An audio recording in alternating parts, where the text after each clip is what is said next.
Greetings, Dan Sabo here. The date is January 12th, 2018, and this is, I suppose you could call it part two of a video I did last month regarding the city of Northville, Michigan, the recent Historic District Commission meeting in which the fate of a historic home was to be decided at that meeting. Happily, it's been granted a temporary stay of execution, but that still could be demolished in the future. But the title of that video I did last month was, just for reference, was on YouTube, was Northville, Michigan Historic District Commission Hearing and History Synopsis 1865 Home Demolition. I made the title long so people could find it. But anyway, I just wanted to bring up a couple things in relation to that video. I was on the City of Northville website earlier today, and I printed out a couple pages from the site, and I just wanted to share it with you and make a couple of additional points. This is the front page of the City of Northville, Michigan website, and they did a very nice job. It's very, very, very nice website, and especially the main header graphic there. They did the graphic designer did very well on that, and you can see on the front page you've got the little image of the city center clock and a nice historic home all decked out in Northville. If you didn't catch it, the logo reads, City of Northville, Michigan, historically distinctive. Now, I also printed out a couple of the first couple paragraphs of the webpage, and I want to just read those briefly to you. And the website for City Hall states, Northville is a lively city with a 150-year-old history that offers beautiful neighborhoods, a vibrant business district, first-rate schools and city services, historic buildings and settings, and plenty of parks and trails for relaxing.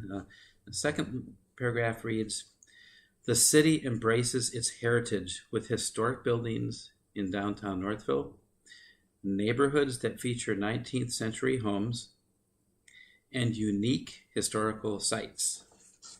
Now, you might have an idea where I'm going with this. After I read that, and given last month's meeting, I'm thinking, if a city like Northville, or any city in the state of Michigan, or in the country for that matter, any city that bills itself as a historically distinctive city, and advertises their historic culture and their historic homes and sites as a draw to bring customers to their downtown area, as a draw to bring residents in, a city that promotes themselves, their community in that way, a city council or a city commission or a township hall, any community that promotes itself in that manner, to advertise, to bring people in, to bring patrons in, to patronize local businesses. I was thinking, how does that square if those same cities pass out demolition permits for historic homes, historic buildings, pass them out like candy? Now, how can you square the two? And you can't really. And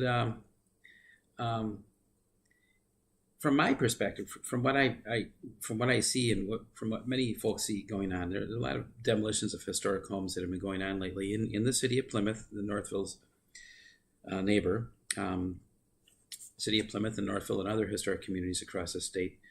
When you see a historic home demolished in a town like this, especially with homes that have historic districts, which Northville has a historic district, as does Plymouth.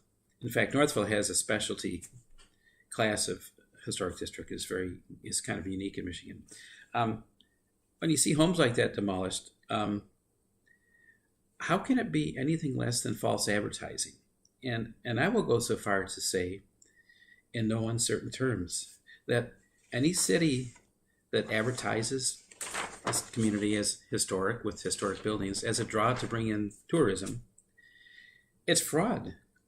if you're going to bring people into your community, if you're going to promote your city as being historic and promote the historic culture, it's fraud to do that while at the same time for city leaders, business people, to also promote the idea and to allow these demolitions of historic homes and sites. Because if it continues, what else is left? And what's the point of having a historic district anyway? If cities like Plymouth and Northville and other historic communities in the state and across the country are going to continue to do this, you can't morally or ethically continue to promote your city as historic. It's wrong. It's false and misleading. And if that's what the city is going to do, then fine. But you know what? And I don't want to do it, but I'm going to suggest it. You may as well tear it up. Tear up the logo, redesign the city website, and instead of promoting it as historically distinctive, start from scratch and promote it as a town of housing developments or new home construction or planned urban developments or whatever. Now, I don't mean to beat up on Northville because they have done a pretty good job of preserving their historic district, but there have also been many recent demolitions of historic homes in town, as well as there has been in Plymouth. And these homes are becoming more and more rare because demolitions continue. So they're precious and they need to be preserved. So there's also a lot of talk about developers and builders and blaming the developers and builders. But, quite frankly, it's the city council people. It's the city commissioners. It's members of city planning commissions, members of historic district commissions that are allowing it. They have the final say. So ultimately, they're the folks that are responsible, and they are the deciders. Now, residents really only have one check against these continuous demolitions, and that check is to pay attention. Pay attention to what's going on in your community. Read the upcoming agendas of city council meetings. And when you hear about an impending demolition of a historic home or a historic building or site, and you care about it, show up. Show up at City Hall. Take some notes. Take whatever material you have. Have your 3 or 5 minutes at the podium and speak out. Because I guarantee you one thing. The developers and the builders are showing up, and they're generally granted extended periods of time at the podium. Many of them can speak a half hour, an hour, or more. And a lot of these developers and builders are from way outside of town. Residents, on the other hand, citizens, they tend to only have 3 to 5 minutes. So not only is it important to show up, but organize and show up in large numbers and speak out, because that's the only check that folks have against these demolitions. Plymouth promotes itself in a very similar way. Their logo is different. They have a log cabin on the city seal. You can see it right in City Hall. It says City of Homes, but they heavily promote the community as being historic and as a tourist draw. So